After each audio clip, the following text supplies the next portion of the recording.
I ran 416.44 miles from the bottom of Illinois to the top. Let me take you through how it went. Going the extra mile for Chase Bondelit, he's set out to achieve a special goal. An Illinois man is taking quite the journey. Imagine running a marathon and a half and doing it every day for 10 straight days. He's running from the southernmost point of the state all the way to the Wisconsin border. Over 400 miles through the state of Illinois. And if you're counting, that is more than 400 miles. The idea came about 6 months ago when I saw some people running through their states. I saw someone run through Texas, New Jersey, and I've yet to see someone run through Illinois. That's when I knew I wanted to be the first person to run from the bottom of Illinois to the top. We planned out a route. We started working with some sponsors for the run. For a lot of these runs, people will raise money for a charity. I decided I want to use this run and help someone within my inner circle.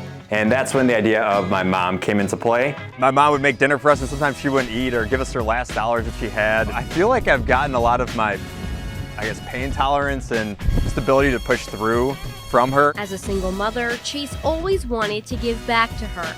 Every dollar raised on this run going right back to his mom. She goes without sleeping. She'll sometimes go 1, 2, almost 3 nights without sleeping, working 2 jobs, 3 jobs, and I've seen how hard she's worked and how much she's given back to us. And although he never made it pro, he's using what he does have. 2 legs and everything his mom taught him. I'm able to deal with some pain and I can keep moving forward, so I'm gonna use that. A way to say thank you, I love you, and I owe it all to you. You got this, Chase, let's go! That's when I knew this really embodies what this run is gonna be about. It's gonna be challenging, it's gonna be hard, it's gonna be grueling, and it felt like a perfect match. We decided to start the run in Cairo, Illinois on Saturday, March 29th. Remember back in the day when you taught me to live and I taught you to pray. We went in the battle together, no matter the weather, we never delayed. You gave me commands, I always obeyed. I never let you go astray. I never thought I'd see the day. I started off wearing a vest with hydration on both sides. The plan was to meet my girlfriend, who is the crew chief, every 5 miles for more fuel and just continue to truck through for whatever the distance was for that day. My role as Chase's self-appointed crew chief is to be the mind for him as he's taking on this adventure. Riley Olaris, Chase's girlfriend, makes sure his route is set, food and water is ready, and there's a place to rest when the running is done for the day.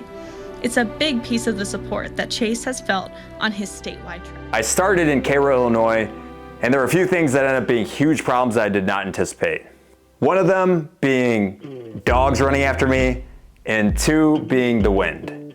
These houses were super spread out. A lot of people would be sitting on their porch and they'd have dogs close by. It seemed like this town had never really seen anyone run through it. Time after time, there'd be these dogs that would run after me, sometimes for up to a quarter mile.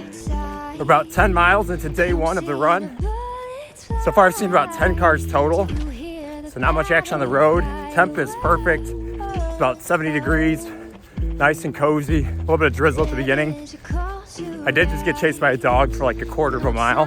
There's one specific time and a guy had a few different dogs. I even saw a gun on him, and he pulled his dogs back and he told me, do not run through here again, otherwise I'll shoot you.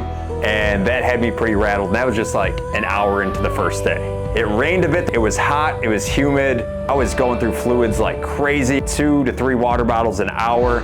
We did see that there was gonna be some crazy weather coming through the next day. We decided to tack on some extra miles and ended up doing 61 miles that first day, which is a little bit longer than what we wanted to do. Especially my feet were already pretty damaged just from all the wetness, a lot of blistering. We got some food every night. I would alternate between Jimmy John's and Subway. There were a couple nights we did spaghetti and meatballs, but for the most part, it was just sandwiches.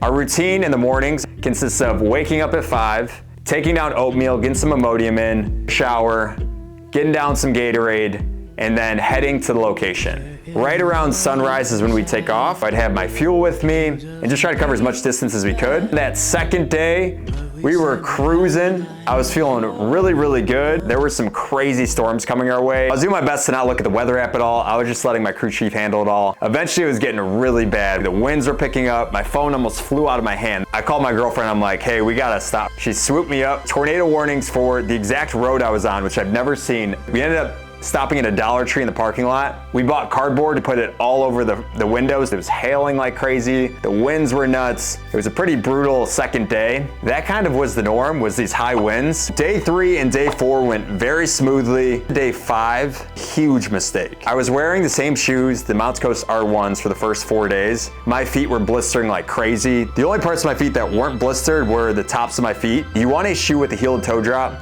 that is above 8 millimeters. And the shoe that I wore was 6 millimeters. This combined with some crazy winds caused a lot of problems. I was cruising, I was moving well. We ran into some tornado weather. I'm running down this road. There isn't a person in sight. Crazy clouds with thunder, lightning, a legit storm chaser on the side of the road. He's like, "What are you doing? You're literally running straight into a tornado." I called my girlfriend, she scooped me. We drove away as fast as we could. When I got to the hotel, my Achilles was completely shot. I can't even move. I feel like I need crutches to move at this point. We're doing everything I can to heal my foot. We're massaging it, biofreeze on, elevating my feet. Wake up the next day. I go back to the Mount Coast, which is a shoe I can rely on. I keep trying to run on it and it is like excruciating pain. I tried like 7 different times to run on it. I'm just gonna go as fast as I can walking. Ended up logging a little over 45.5 miles on that day, going from sunrise to sunset. I was favoring my right leg a lot just because I couldn't put that much weight on my left foot, and this led to my right foot swelling up like crazy. I didn't have any range of motion. Day 8, excruciating pain, limping to the first 20 miles, and then we did 3-mile increments of just limping along, and at that point, I was like, you know what? I'm just gonna try to run. And I was able to run those last 10 miles, and it was a straight up miracle. I was literally biting down on my shirt just because it's in so much pain, and then everything just went away on this day 8. Running on this road straight into the sunset for 10 miles, no pain at all. It was by far one of the best moments of my life. Today we solved problem after problem that flared up, and every single time Chase was down, he got right back up. And I think it was a good reminder as we are finishing this journey that no matter what life throws your way, there's always a way to get through it. I'm so incredibly proud of him. I feel like I learned a lot from him today. I feel like I learned a lot from him today.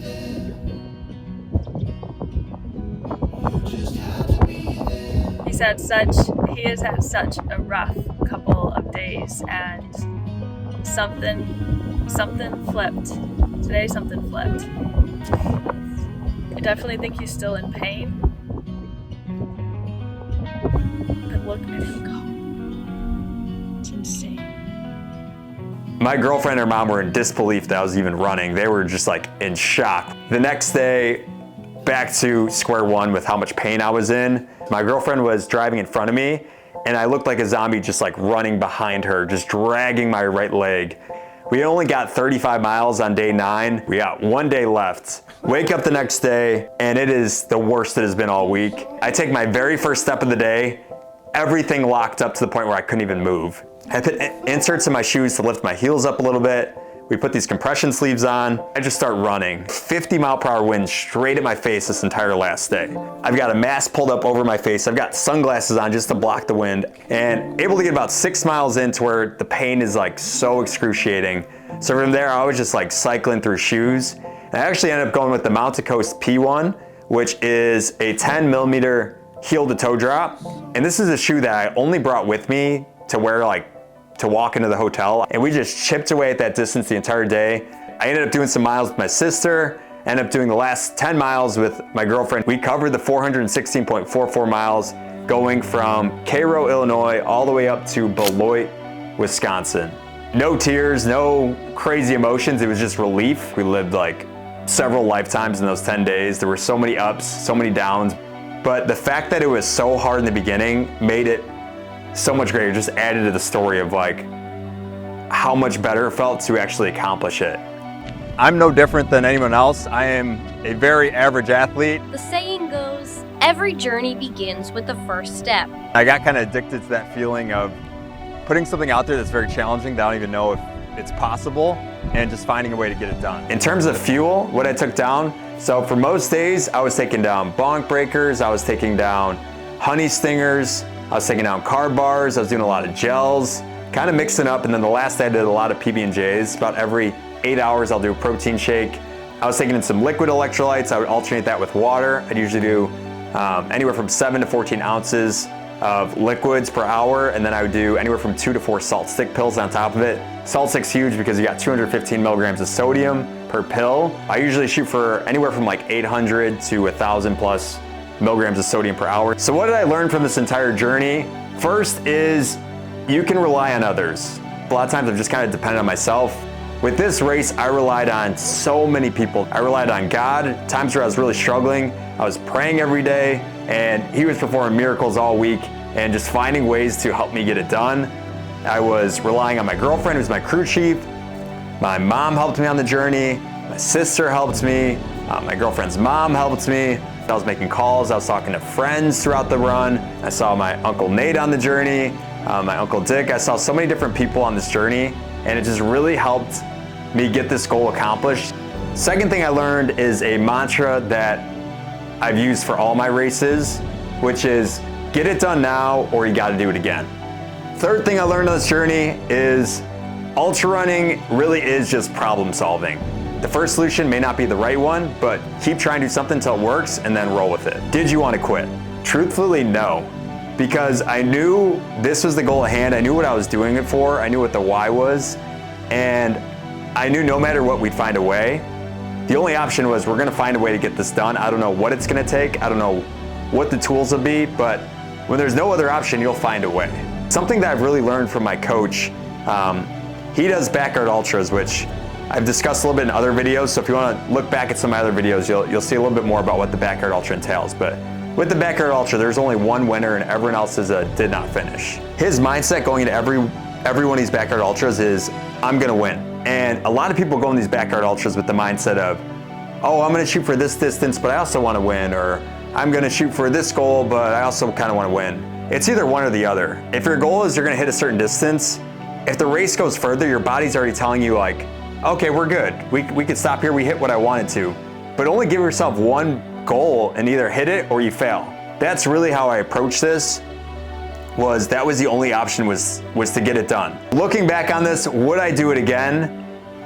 I'm very happy I did it, but the draw to it was that it was new, it was different. So for me, I crossed it off the list and it's been done.